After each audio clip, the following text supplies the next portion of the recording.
BJP. നേതാവ് രഞ്ജിത്ത് ശ്രീനിവാസൻ വധക്കേസിൽ ഇന്ന് ശിക്ഷാവിധിക്കും. ആദ്യ കുറ്റപത്രത്തിൽ ഉൾപ്പെട്ട 15 പ്രതികളും കുറ്റക്കാരെന്ന് കഴിഞ്ഞ ദിവസം മാവേലിക്കര അഡീഷണൽ സെഷൻസ് കോടതി വിധിച്ചിരുന്നു. കുറ്റകൃത്യത്തിൽ നേരിട്ട് പങ്കുള്ള 1 മുതൽ 8 വരെ പ്രതികൾക്ക് പരമാവധി ശിക്ഷ നൽകണമെന്നാണ് പ്രോസിക്യൂഷൻ വാദം.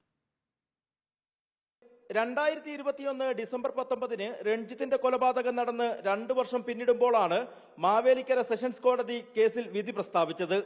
SDPI പോപ്പുലർ ഫ്രണ്ട് പ്രവർത്തകരായ മുഴുവൻ പ്രതികളും കുറ്റക്കാരാണെന്നും 1 മുതൽ 8 വരെയുള്ള പ്രതികൾ നേരിട്ട് കൊലപാതകത്തിൽ പങ്കെടുത്തുവെന്നും കോടതി കണ്ടെത്തി. മുഖ്യപ്രതികൾക്ക് ആവശ്യമായ എല്ലാ സഹായങ്ങളും ചെയ്തു നൽകിയ 9 മുതൽ 15 വരെയുള്ള പ്രതികൾക്കും കൊലപാതക കുറ്റം ബാധകമാണെന്നായിരുന്നു കോടതിയുടെ നിരീക്ഷണം. പോലീസിന്റെ ഭാഗത്തു നിന്നും നല്ലൊരു സമീപനം ഇക്കാര്യത്തിൽ ഉണ്ടായിട്ടുണ്ട്.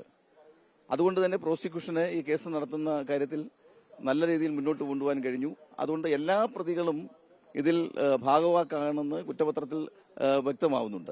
അതുകൊണ്ട് തന്നെ ഇവർക്കെല്ലാവർക്കും ശക്തമായ ശിക്ഷ ലഭിക്കും എന്ന് തന്നെയാണ് ഞങ്ങൾ പ്രതീക്ഷിക്കുന്നത്. ക്രിമിനൽ ഗൂഢാലോചന, തെളിവ് നശിപ്പിക്കൽ, സാക്ഷികളെ ഭീഷണിപ്പെടുത്തൽ, വീട്ടിൽ അതിക്രമിച്ച് കടന്നുകയറൽ തുടങ്ങിയ കുറ്റങ്ങൾ പ്രകാരം IPC 449, 447, 506, 324, 323, 341, 201 വകുപ്പുകളും പ്രതികൾക്കെതിരെ തെളിഞ്ഞിട്ടുണ്ട്. ഈ കുറ്റങ്ങൾ കൂടി പരിഗണിക്കുമ്പോൾ കേസിൽ ഉൾപ്പെട്ട മുഴുവൻ പ്രതികൾക്കും പരമാവധി ശിക്ഷ ലഭിക്കാനാണ് സാധ്യത. തെളിവുകൾ സഹിതം ഉന്നയിച്ച മുഴുവൻ വാദങ്ങളും അംഗീകരിച്ച കോടതി പ്രതികൾക്ക് പരമാവധി ശിക്ഷ തന്നെ നൽകുമെന്നാണ് പ്രോസിക്യൂഷന്റെയും പ്രതീക്ഷ. ആലപ്പുഴ DYSP NR ജയരാജിന്റെ നേതൃത്വത്തിലുള്ള അന്വേഷണ സംഘം കൊലപാതകം നടന്ന് 90 ദിവസത്തിനുള്ളിലാണ് രഞ്ജിത്ത് കേസിലെ ആദ്യഘട്ട കുറ്റപത്രം സമർപ്പിച്ചത്.